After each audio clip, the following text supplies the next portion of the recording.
معذرت خواہ ہوں، ابھی کچھ لوگ تشریف لائے ہیں، کمنٹس میرے پاس شو ہو رہے ہیں، تو میں کوشش کرتا ہوں کہ توقیر بھائی کو بھی میں ساتھ میں لے لوں تاکہ جو ہے وہ ہمارا لائیو کا جو سلسلہ ہے ان کے ساتھ وہ بھی چلتا رہے۔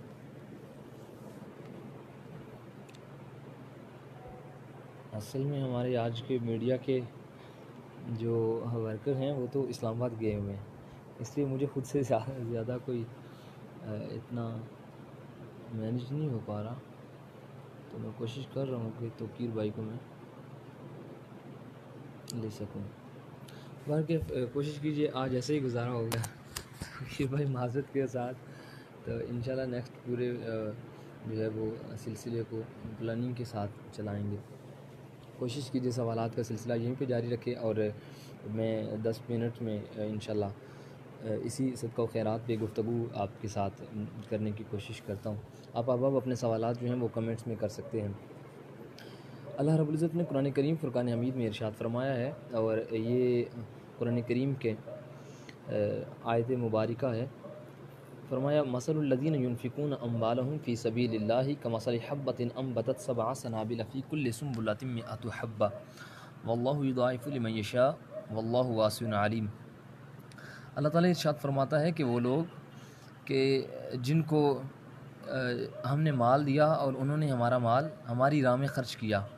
تو فرمایا اس کا جو ہے وہ ایک دانہ جو ہماری راہ میں خرچ کیا گیا تھا اس کی ہم 7 بالیں اگاتے ہیں، مطلب اس کے سٹے بنتے ہیں 7۔ فرمایا پھر ہر اس ایک سٹے میں سے ہم 100 دانے نکالتے ہیں، تو فرمایا واللہ یضاعف لمن یشاء، پھر اللہ تعالیٰ جس کا چاہتا ہے اس سے بھی بڑھا دیتا ہے۔ واللہ یضاعف لمن یشاء واللہ واسع علیم، اور فرمایا اللہ وسعت والا، علم والا ہے۔ تو اس حدیث قرآن کریم کی آیہ مقدسہ کی تشریح جو ہے وہ حدیث پاک میں مختلف جو ہے وہ پہلوؤں کے ساتھ آقا کریم صلی اللہ علیہ وسلم کے فرامین کی صورت میں وہ ہمارے سامنے آیا ہے۔ پہلی بات تو یہ ہے کہ صدقہ خیرات ہے کیا، تو اس کے لیے میں سب سے پہلے صدقہ خیرات کی جو ہے وہ آپ کے سامنے تشریح کوشش کرتا ہوں کہ وہ آپ کے سامنے ہو جائے کہ صدقہ کیا ہے، خیرات کیا ہے، اور پھر اس کا جو ہے وہ طریقہ کار کیا ہے، کن احباب کو دینی چاہیے، یا اس کا مکمل جو ہے وہ اسلامک طریقہ کیا ہے۔ صدقہ کی 3 قسمیں ہیں بنیادی طور پر، ایک پہلا فرض ہے، دوسرا واجب ہے، اور تیسرا نفلی صدقات ہیں۔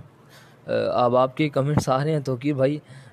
دقت ہوگی، مجھے لگتا ہے کہ یہ امپاسبل ہے ابھی، چونکہ مجھ سے نہیں ہو پائے گا، تو میں کوشش کروں گا معذرت کے ساتھ، میں ابھی جو تھوڑی دیر گفتگو ہے بس ایسے ہی چلنے دیں، تو پھر انشاءاللہ کہیں زندگی رہی تو پھر آئیں گے آسان طریقے کے ساتھ آپ کے ساتھ۔ باہر کے مقصد حل ہو جائے، 3 جو ہے وہ اس کے طریقہ کار ہے صدقے کے، 3 ہیں اس کی کیٹاگریز ہیں، پہلی ہے فرض، دوسری واجب، اور تیسری نفلی صدقہ، ٹھیک ہے جی۔ فرض صدقہ ہے جیسا کہ زکوٰۃ ہے، یہ فرض ہے۔ دوسرا واجب جیسا کہ نظر، صدقہ فطر اور قربانی، یہ واجب ہے۔ تیسرا صدقہ جو ہے وہ نفلی صدقہ، جیسے عام خیرات وغیرہ کرتے ہیں، جیسا کہ ابھی حالیہ ایام میں کورونا کے سبب کافی لوگوں کے کاروبار وغیرہ بند رہے، تو ان کی مدد کے لیے لوگوں نے گھر گھر راشن پہنچایا، تو یہ ایک نفلی صدقہ ہے، یہ خیرات ہے۔ صدقہ و خیرات تو یہ دونوں جو الفاظ یوز ہوتے ہیں صدقہ اور خیرات، یہ ایک ہی چیز ہے۔ یہ مال کو اللہ تعالیٰ کی خوشنودی حاصل کرنے کے لیے کسی خیر کے کام میں خرچ کرنے کو صدقہ و خیرات کہتے ہیں۔ یہ ڈیفینیشن میں بتا رہا ہوں آپ کے سامنے، یہ صدقہ و خیرات کی ڈیفینیشن ہے۔ اس کے بعد دوسری چیز جو ہے وہ نظر، صدقہ فطر اور قربانی وغیرہ، یہ واجب ہیں۔ جیسے کہ آپ کہتے ہیں کہ یا الہ العالمین اگر ہمارا یہ کام ہو جاتا ہے تو ہم تیرے ہاں نظر مانتے ہیں کہ میں اتنے نوافل پڑھوں گا، یا میں فلاں چیز تقسیم کروں گا، یا اتنا کھانا یا دیگیں وغیرہ، تو یہ اپنے آپ پر یہ صدقے کو واجب کرنا ہے۔ تیسرا ہے نفلی صدقہ۔ تو صدقے کے جو ہے وہ یہ تو 3 کیٹاگریز آپ کو بتائیں کہ فرض کون سا ہے، واجب کون سا ہے، اور جو ہے وہ مستحب کون سا ہے، نفلی صدقات جو ہیں ان کا۔ حضرت سیدنا ابو ہریرہ رضی اللہ تعالیٰ عنہ، اور یہ صحیح بخاری شریف کی حدیث پاک ہے، اور صحیح مسلم شریف، دونوں کی صحیح ہیں کی متفق علیہ حدیث پاک ہے۔ سیدنا ابو ہریرہ رضی اللہ تعالیٰ عنہ آپ ارشاد فرماتے ہیں کہ رسول اللہ صلی اللہ علیہ وسلم نے ارشاد فرمایا کہ اگر میرے پاس احد پہاڑ کے برابر سونا ہوتا، حضور فرماتے ہیں، فرمایا کہ میرے پاس اگر احد پہاڑ کے برابر سونا ہوتا تو میں کوشش کرتا کہ تیسرا دن ختم نہ ہوتا میں پہلے اس سب کو خیرات کر دیتا، یعنی کہ 3 دن کے مکمل ہونے سے پہلے میں ان سارے کو صدقہ و خیرات کی صورت میں تقسیم کر دیتا۔ اور نبی پاک صلی اللہ علیہ وسلم آپ کی عادت مبارکہ تھی کہ رات کے وقت تک جو کچھ بھی ہوتا حضور سب کچھ تقسیم کر دیتے۔ صدقے کی اب کافی ساری اقسام ہیں۔ صدقہ جو ہے وہ اللہ تعالیٰ کی اگر رضا کے لیے ہو تو یہ گناہوں کو بھی مٹا دیتا ہے، جیسا کہ حضرت سیدنا معاذ رضی اللہ تعالیٰ عنہ آپ حدیث پاک بیان کرتے ہیں کہ رسول اللہ صلی اللہ علیہ وسلم نے ارشاد فرمایا، صدقہ گناہوں کو ایسے دور کرتا ہے جیسے پانی آگ کو ختم کر دیتی ہے۔ اور پھر دوسری صدقے کی جو کیٹاگری ہے وہ یہ ہے کہ گھر والوں پہ خرچ کرنا بھی صدقہ ہوتا ہے ایک صورت کے اندر۔ حضرت سیدنا ابو مسعود رضی اللہ تعالیٰ عنہ آپ روایت بیان کرتے ہیں کہ رسول اللہ صلی اللہ علیہ وسلم نے ارشاد فرمایا، مسلمان جو کچھ اپنے اہل و عیال اپنے گھر والوں پر خرچ کرتا ہے اگر ثواب کی نیت سے کرے تو فرمایا کہ اپنے گھر والوں کو جو کھانا کھلانا ہے یا گھر والوں کے لیے جو راشن لانا ہے، گھر میں فروٹ وغیرہ دیگر جو چیزیں گھر کے لیے لاتا ہے، فرمایا وہ بھی اگر شریعت کی پابندی کے ساتھ ہو تو اللہ رب العزت اس کا بھی اس کو اجر و ثواب عطا فرماتا ہے۔ فرمایا وہ بھی اس کا صدقہ ہے جو اپنے گھر والوں کے لیے راشن لے آتا ہے۔ تو اسی لیے ہمارے صوفیاء کہتے تھے کہ اپنے گھر والوں کے لیے اچھے سے اچھا دسترخوان جو ہے وہ بچھاؤ اور اس پہ اچھے سے اچھے کھانے لاؤ، اور یہ صحیح بخاری شریف کی حدیث پاک ہے اور صحیح مسلم شریف کی حدیث پاک جو میں نے آپ کے سامنے رکھی ہے۔ تو اسی طرح کافی ساری نبی پاک صلی اللہ علیہ وسلم کی احادیث موجود ہیں کہ جن میں صدقہ و خیرات کا جو ہے ثواب بیان کیا گیا۔ میں اختصار کے ساتھ کہ یہ کیسی لاجواب چیز ہے صدقہ، حضور نے فرمایا یہ انسان کو موت کی سختی سے بھی بچاتی ہے، ایکسیڈنٹ وغیرہ دیگر زمینی آسمانی آفات و بلیات سے بچاتی ہے صدقہ کرنا، خیرات کرنا، اور اپنے سر سے وار کے کچھ جو غرباء کو، مساکین کو۔ یہاں پہ مجھے ایک بات یاد آتی ہے، بالخصوص ہمارے جتنے بھی ناظرین مجھے دیکھ رہے ہیں لائیو اس ٹرانسمیشن میں، حضرت سیدنا امام شافعی رضی اللہ تعالیٰ عنہ رحمہ اللہ آپ ارشاد فرماتے ہیں، آپ سے کسی نے پوچھا جی کہ کسی کو خیرات دیتے وقت اگر کوئی ہٹا کٹا ہو یا دیکھنے میں وہ ایسا نہ لگتا ہو کہ یہ کوئی غریب ہوگا، مسکین ہوگا، تو اس کو دینے کا کیا طریقہ کار ہے؟ کیا اس کو دیں یا نہ دیں، یا کیسے ٹٹولا جائے یا کیسے جانچا جائے کہ یہ کیا بندہ یہ خیرات لینے کے قابل ہے یا نہیں؟ تو امام شافعی کا جملہ سنیے، اور میں خود پڑھ کے بڑا حیران ہوا۔ امام شافعی نے فرمایا کہ تو پہلے یہ سوچ، اللہ نے تجھے ٹٹول کے دیا ہے، کیا تو اس کا حقدار تھا جو اللہ نے تجھے عطا کی ہے؟ اور اگر اللہ نے تجھے بغیر تیرے حقدار ہونے کے تجھے عطا کیا ہے تو اس کی مخلوق کو بھی پھر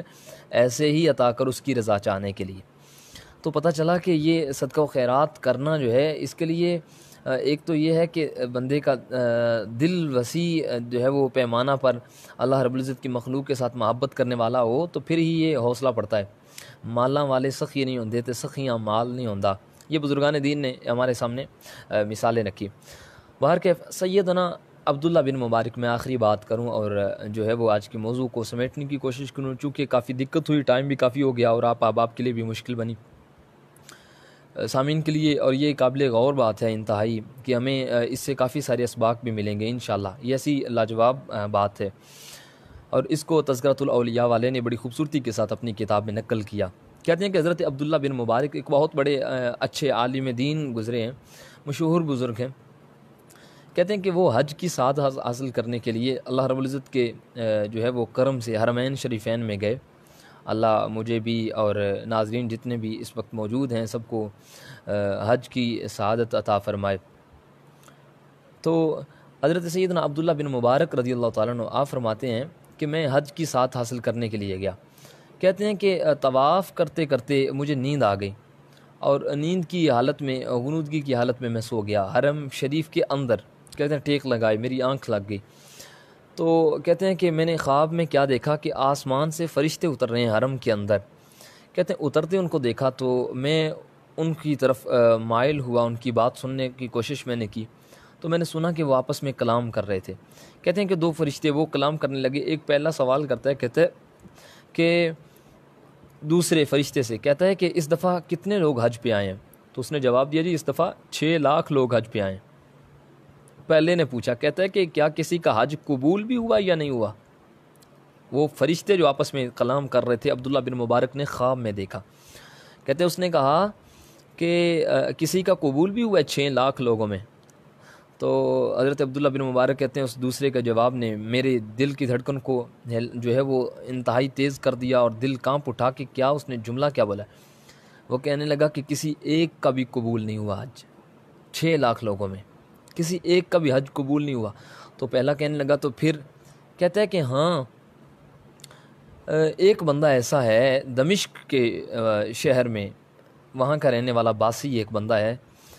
جو بیسیکلی دمشق کا ہی رہنے والا ہے۔ کہتے ہیں وہ جوتے سلائی کرنے کا کام، جس کو ہم معاشرے میں ہمارے جو ہے وہ لوگ احباب کرتے ہیں کام جوتے کی سلائی کا، کہتے ہیں کہ جوتے کی سلائی کا وہ کام کرتا ہے۔ نام اس کا ہے علی بن موافق، اس نام کا بندہ ہے دمشق کا رہنے والا۔ کہتے ہیں کہ اس بندے کے سبب اللہ نے 6 لاکھ لوگوں کی حج کو قبول کر لیا ہے، اور وہ بندہ خود حج پہ آیا بھی نہیں، اور اللہ رب العزت نے اس کو مقبول حج کا ثواب بھی عطا فرمایا۔ تو سیدنا عبداللہ بن مبارک رضی اللہ تعالیٰ عنہ فرماتے ہیں کہ یہ اتنی بڑی بات تھی کہ میں نیند سے بیدار ہو گیا۔ کہتے ہیں کہ میں نے سفر شروع کیا دمشق کا، کہ تاکہ اس اللہ کے نیک بندے سے مل کے تو آؤں کہ جس کی بدولت 6 لاکھ لوگوں کے حج کو اللہ رب العزت نے قبول کیا، اس ایک بندے کی، اور وہ خود آیا بھی نہیں اور اس کو مقبول حج کا ثواب بھی ملا ہے۔ تو کہتے ہیں کہ میں نے سفر شروع کر دیا، تو دمشق میں پہنچا تو لوگوں سے عطا پتہ پوچھا کہ علی بن موافق کا گھر کدھر ہے۔ کہتے ہیں میں گیا تو وہ جوتے سلائی کر رہا تھا، تو میں نے اسے ملا اور میں نے مل کے اس کو کہا، میں نے کہا کہ کیسا تو خوش نصیب بندہ ہے کہ تیرے سبب اللہ نے 6 لاکھ لوگوں کا حرمین میں جو پہنچے ہوئے حج کرنے کے بعد ان کے حج کو قبولیت عطا فرمائی ہے۔ تو کہتے ہیں کہ جب میں نے یہ بات کہی تو اس نے چیخ ماری اور بے ہوش ہو گیا۔ کہتے ہیں میں خود ڈر گیا، میں نے اسے ہوش میں لانے کے لیے توگ و دو کی۔ جب وہ ہوش میں آیا تو سیدنا عبداللہ بن مبارک آپ فرماتے ہیں کہ میں نے اس سے پوچھا، او بھائی بے ہوش ہونے والی کون سی بات ہے، تو مجھے بتا کہ وجہ کیا بنی اور تو نے کون سا ایسا عمل کیا ہے؟ کہتے ہیں کہ میں کام کرتا تھا تو سلائی کا، جوتوں کی سلائی، اور نارمل سا پیشہ ہے، اس میں کیا کچھ کما سکتا تھا۔ کہتے ہیں کہ میں کچھ زیادہ کما تو نہیں سکا، میں نے کوشش کی کہ جتنا ہو سکے نا اللہ کے گھر کی دیکھنے کا جو شوق ہے نا وہ اس کا میں انتہائی مشتاق تھا۔ تو کہتے ہیں کہ میں نے اسی شوق میں 30 سال کے عرصے میں میں نے چند 100 دراہم کو جمع کیا تھا۔ 30 سال میں حج کے لیے یہ رقم میں نے جمع کی۔ کہتے ہیں کہ جمع کر بیٹھا، ماں باپ بہن بھائی گھر والوں کو، رشتہ دار بیوی بچوں کو، سب کو مل کے اکٹھا کیا کہ صبح کو میں روانہ ہو رہا ہوں۔ اس وقت چونکہ لوگ پیدل جاتے تھے۔ کہتے ہیں کہ رات کا وقت ہوا تو میری بیوی حاملہ تھی اور اسے طلب ہوئی کہ گوشت کی کہیں سے خوشبو آ رہی ہے، اور اسے طلب ہوئی کہ میں بھی گوشت کھاؤں۔ کہتے ہیں کہ میں خوشبو کو سونگتے سونگتے اپنے پڑوس میں ہمسایوں کے گھر جا پہنچا۔ کہتے ہیں جب میں نے دروازے پہ دستک دی تو اندر سے باہر آنے والے نے پوچھا کہ کیا بات ہے۔ میں نے کہا میری بیوی حاملہ ہے اور ہمارے پڑوس میں آپ ہیں، تو آپ کے گھر سے گوشت کی خوشبو آ رہی ہے، تو اگر آپ دے دیں تو آپ کا بھلا ہوگا۔ کہتے ہیں جب میں نے یوں کہا نا تو اس بندے کی آنکھوں میں آنسو آ گئے، وہ رونے لگا، رو کے مجھے کہتا ہے یہ گوشت ہم پر تو حلال ہے، تم پر حلال نہیں ہے۔ کہتے ہیں کہ میں نے حیران ہو کے پوچھا کہ کیا تم مسلمان نہیں؟ اس نے کہا ہاں مسلمان ہیں اور سید زادے بھی ہیں۔ تذکرۃ الاولیاء والے لکھتے ہیں، کہتے ہیں کہ اس نے کہا کہ میں سید زادہ بھی ہوں، لیکن کیا ہے کہ کام نہیں میسر آتا، بیوی بچے بھوکے ہیں کافی دنوں سے، اور کافی دنوں سے فاقے میں ہیں مسلسل۔ کہتے ہیں کہ آج بیوی بچوں کی بھوک پیاس نے مجھے تنگ کیا تو میں چلا گیا اور شہر سے باہر میں نے مردار کے گوشت کو نوچ کے لایا اور ہم نے مردار کا گوشت گھر میں بنایا۔ اللہ اکبر۔ علی بن موافق کہتے ہیں کہ میں فوراً دوڑا اپنے گھر میں، اور میں نے جا کے اپنے گھر میں، کہتے ہیں کہ جو میں نے رقم حج کے لیے اکٹھی کی تھی میں نے ساری رقم لا کے نا اس کو دے دی۔ میں نے کہا بھائی تو کھا، اپنے گھر کو، بچوں کو کھلا، بیوی کو کھلا، اپنے گھر کو چلا، میں حج پھر کر لوں گا اگر مالک نے توفیق دی۔ تو حضرت سیدنا عبداللہ بن مبارک کہتے ہیں کہ اللہ کی عزت کی قسم ہے، تیرے اس عمل کی وجہ سے اللہ نے تجھے مقبول حج کا گھر بیٹھے ثواب دے دیا ہے، اور تیرے صدقے کے سبب اللہ نے 6 لاکھ لوگوں کی حج کو بھی قبول کر لیا ہے۔ تو صاحب وہ صدقہ بہت بڑی چیز ہے۔ یہ ظاہراً تو ہمیں چھوٹی سی ایک چیز نظر آتا ہے، لیکن یہ بڑی بلائیں رد کر دیتا ہے، یہ بڑی آزمائشوں سے، امتحانات سے ہم سب کو محفوظ کرتا ہے۔ میری دعا ہے کہ اللہ رب العزت مجھے آپ سب کو صدقہ و خیرات کی توفیق عطا فرمائے۔ بس جگر کا کام ہے کسی کو دینا، یہ جگر والوں کا کام ہے، دل بڑا ہونا چاہیے۔ وہ میاں صاحب نے کیا خوب کہا تھا کہ مالنا والے سخی نہیں ہوندے تے سخیاں مال نہیں ہوندا، تو ایتھے اوتھے دوئیں جانی سخی کنگال نہیں ہوندا۔ تو بس ذرا دل پہ ہاتھ رکھنے کی بات ہے۔ آج ہمارے پاس موقع ہے کہ ہمارے معاشرے میں ہمارے ہمسائے پڑوس کافی سارے لوگ سفید پوش ہوتے ہیں۔ اپنے آئمہ کو دیکھیں، مساجد کے علماء کو دیکھیں، چونکہ یہ ایک ایسی پوسٹ ہے جہاں پہ بندے لوگوں سے مانگنے سے بھی قاصر ہوتے ہیں اور شرماتے ہیں، اور سفید پوشی کے سبب وہ حیا کرتے ہیں، اور پڑوس میں اپنے ہمسائے، اپنے گھر والوں کو، محلے والوں کو، رشتہ داروں کو، عزیزوں کو جانچیں کس کا کاروبار بند ہے، کون ان مشکل حالات سے گزر رہا ہے، بیوی بچوں کے لیے کھانے پکانے، تو ان کی مدد کیجیے جہاں تک ہو سکے۔ اللہ سب کو توفیق عطا فرمائے۔ یہ ایک سوال کیا کہ آپ سب جن لوگوں کے پاس 2 وقت کے کھانے کی گنجائش تو ہوتی ہے، لیکن پھر بھی وہ جہاں دیکھتے ہیں لینے چلے جاتے ہیں اور بڑے بڑے شاپنگ مالز میں شاپنگ کرتے ہیں، یہ ان کا ذاتی عمل ہے۔ اور نبی پاک صلی اللہ علیہ وسلم نے ارشاد فرمایا کہ انسانیت میں سے سب سے برا وہ بندہ ہے کہ جو کسی کے سامنے ہاتھ پھیلاتا ہے، اور اس کو نحوست کے بھی الفاظ اس کے لیے استعمال کیے گئے، اور اس کے لیے کافی سارے جو ہے وہ آقا کریم صلی اللہ علیہ وسلم نے وعید کے الفاظ استعمال کیے۔ جو بلا ضرورت کسی سے مانگ کے کھاتا ہے تو اس کے لیے حرام کے الفاظ بھی کتب احادیث میں استعمال کیے گئے۔ تو ایسے بندے کو بالکل یہ جائز بھی نہیں ہے، اور اگر آپ کو پتہ ہو اور آپ کے وہ جو ہے وہ قرابت والا ہے، آپ کو اس کے اچھے طریقے کے ساتھ تعارف بھی ہے کہ یہ بندہ واقعی گھر میں مالدار ہے، یہ اس کے کھانا وغیرہ کاروبار وغیرہ سب کچھ اچھا ہے، بھلا ہے، چل رہا ہے، تو اچھے سے گزارا کر رہے ہیں، اور یہ شاپنگز مال چھوڑ کے باقی جو ہے وہ اس کا اچھے سے اگر گزارا ہو رہا ہے، تو پھر کہتے ہیں کہ علماء کا اس بارے میں یہی خیال ہے، اور یہ متقدمین علماء کا تو ذرا اور تھا کیونکہ معاشرے کے حالات کے مطابق، مؤخرین کا یہی جو ہے وہ فتویٰ ہے کہ ایسے لوگوں کو نہ دیں جن کا آپ کو علم ہو اور واقعتاً ہی وہ مستحق نہ ہوں،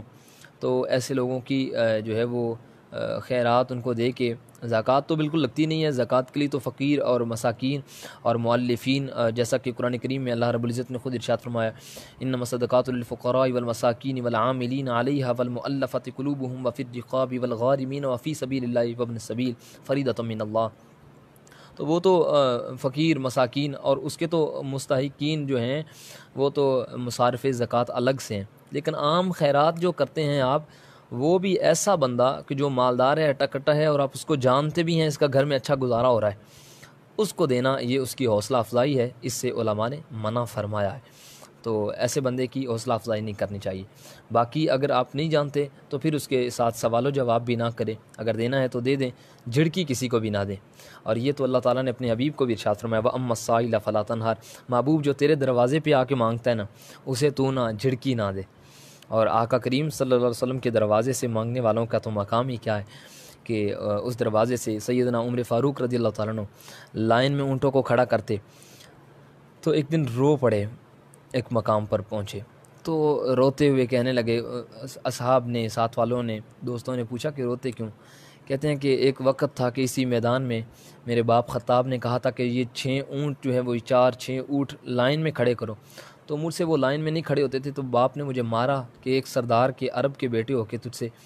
یہ کھڑے نہیں ہوتے، تو آج نبی پاک کی غلامی میں آیا ہوں تو حضور کے در کی خیرات میسر آئی ہے، تو آج آدھی دنیا کی بادشاہی مجھے مل گئی۔ تو حضور کے در کی جو خیرات ہے اس کے تو کیا کہنے ہیں۔ اللہ رب العزت ہم سب کو آقا کریم صلی اللہ علیہ وسلم کے در کی خیرات عطا فرمائے، اور حضور کے در کی خیرات کے صدقے اللہ ہم سب کو بھی صدقہ خیرات کرنے کی توفیق عطا فرمائے۔ احباب دیگر جتنے بھی تشریف فرمائے ہیں، میں گزارش کروں گا کہ اگر سوالات ہیں تو جلدی سے کر دیں تاکہ ٹائم کافی ہو چکا ہے، تو اس سے زیادہ آپ احباب کو ڈسٹرب کرنے کی ضرورت نہیں ہے۔ باقی صدقہ و خیرات کے حوالہ سے ایک حدیث پاک صحیح مسلم شریف کی میرے ذہن میں ہے، آقا کریم صلی اللہ علیہ وسلم نے ارشاد فرمایا 1 لاکھ دراہم کو خرچ کرنے والے سے 1 درہم خرچ کرنے والے کو زیادہ اجر ملتا ہے۔ تو اصحابہ اکرام حیران ہوئے اور پوچھا کہ آقا 1 لاکھ والے سے زیادہ 1 درہم خرچ کرنے والے کو؟ تو بلکہ سوری نسائی شریف کی حدیث پاک ہے۔ تو آقا کریم صلی اللہ علیہ وسلم نے ارشاد فرمایا ایک ایسا بندہ کہ جس کے پاس کئی لاکھ تھے، مالدار تھا، اس میں سے اس نے 1 لاکھ خرچ کیا اللہ کی راہ میں، اس کو بھی اجر تو ملا، لیکن ایک ایسا بندہ ہے کہ جس کے پاس اونلی 2 درہم تھے، صرف اور صرف 2، ان 2 میں سے بھی اس نے 1 اللہ کی راہ میں دے دیا، فرمایا اللہ کو اس کا دینا زیادہ پسند ہے۔ تو ہرگز یہ نہ ذہن میں رکھیں کہ میرے پاس جب ڈھیر سارا مال آئے گا، میں بڑا مالدار بن جاؤں گا تو تب جا کے خیرات شروع کروں گا، صدقہ، لوگوں کی، غرباء کی مدد کرنا شروع کروں گا۔ نہیں بھائی، جہاں تک ہے اللہ کا دیا ہوا دیتے جائیں، بس جو جتنا دے گا اللہ اس کو اتنی عطا فرمائے گا۔ میں اگر سوالات کا سلسلہ نہیں ہے تو میں آخری بات کر کے وائنڈ اپ کرنا چاہوں گا توقیر بھائی سے معذرت کے ساتھ، چونکہ وقت کافی ہو گیا ہے۔ حضرت سیدنا موسیٰ، اور یہ انتہائی دلچسپ واقعہ بھی ہے، حضرت سیدنا موسیٰ علیہ السلام نبی اللہ ہیں، آپ جا رہے تھے کوہ طور پر محو کلام ہونے کے لیے، اللہ تعالیٰ کے ساتھ بات چیت کرنے کے لیے۔ تو جاتے جاتے رستے میں آپ کو ایک ایسا بندہ ملا، آپ کو ٹھوکر لگی پاؤں کی، تو آپ نے سمجھا کہ نیچے کوئی پتھر ہے، تو دیکھتے کیا ہے کہ نیچے ایک بندہ لیٹا ہوا ہے جس نے اپنا جسم پورا جو ہے وہ پتوں کے ساتھ ڈھانکا ہوا تھا، کہ اپنے پورے جسم پر پتے ڈالے ہوئے تھے۔ تو توقیر بھائی حضرت موسیٰ علیہ السلام نے جب دیکھا تو حیران ہوئے، کہنے لگے کہ اللہ کے بندے تو یہاں پہ لیٹا ہوا ہے۔ تو وہ کہنے لگا نبی اللہ سے میں بے کلام ہونے بات کرنے جا رہے ہیں، میری بھی ایک عرضی سنیں۔ آپ نے فرمایا کیا ہے؟ کہتا ہے کہ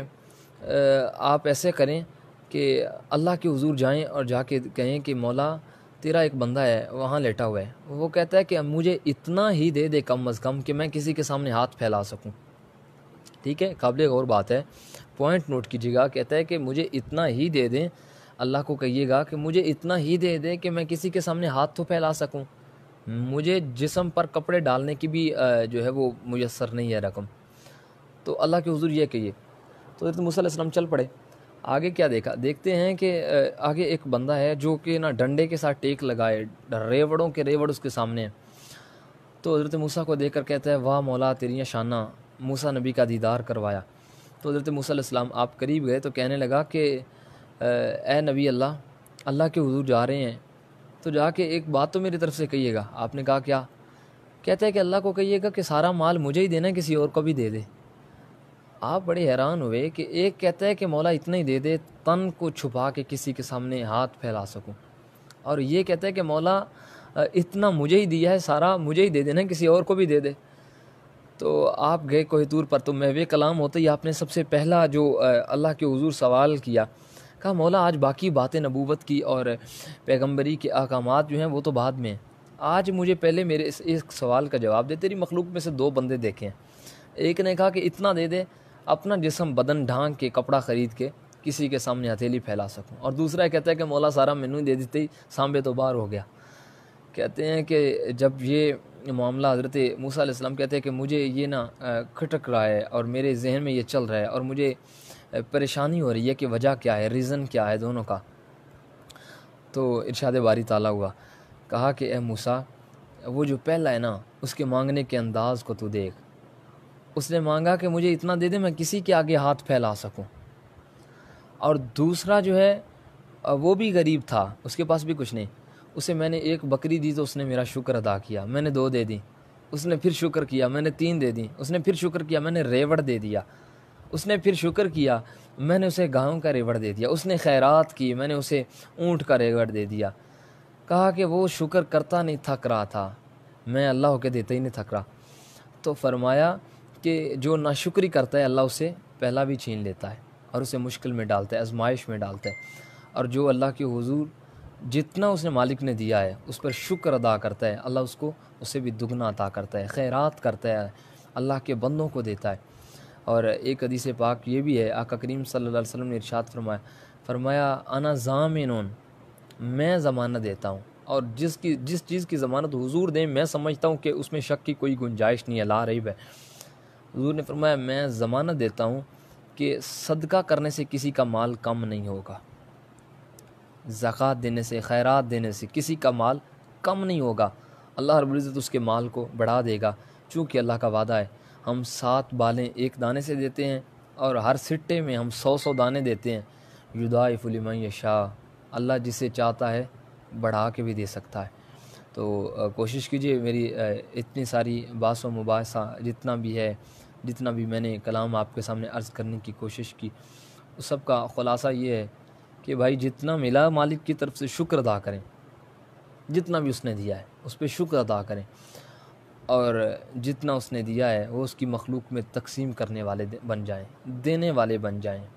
بانٹنے والے بن جائیں۔ اللہ کی عزت کی قسم، جو بانٹنے والا بنتا ہے اس کی پلہ خالی نہیں ہوتا،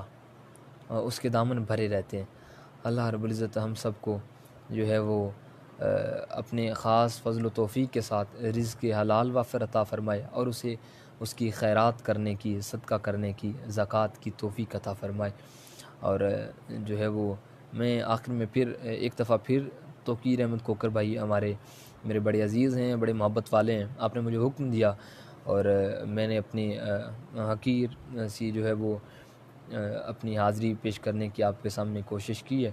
تو اللہ پاک ہمارے توقیر بھائی کے سلسلے کو کامیاب کرے، بہت اچھا سلسلہ چلا رہے ہیں، اللہ تعالیٰ ان کو آباد رکھے، شاد رکھے، اور اسی طرح ان کے دل میں آقا کریم صلی اللہ علیہ وسلم کی محبت کو ڈال دے، بسا دے۔ میں خود یقیناً توقیر بھائی کو کافی مس کرتا ہوں۔ آج کل تو چونکہ محافل پہ پابندی وغیرہ ہے، تو ویسے جو ہے وہ بہت اچھے ثناخوان ہیں ہمارے، انتہائی محبت والے ہیں۔ ان کا سلسلہ اسی طرح انشاءاللہ چلتا رہے گا، گاہے بگاہے یہ آپ کو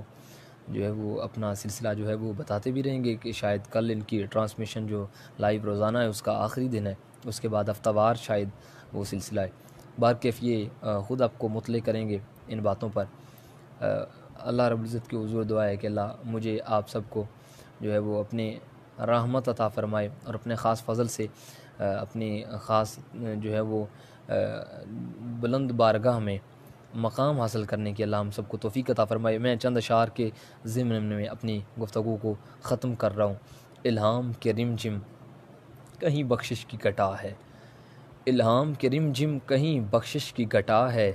یہ دل کا نگر ہے کہ مدینے کی فضا ہے، سانسوں میں مہکتی ہے مناجات کی کلیاں،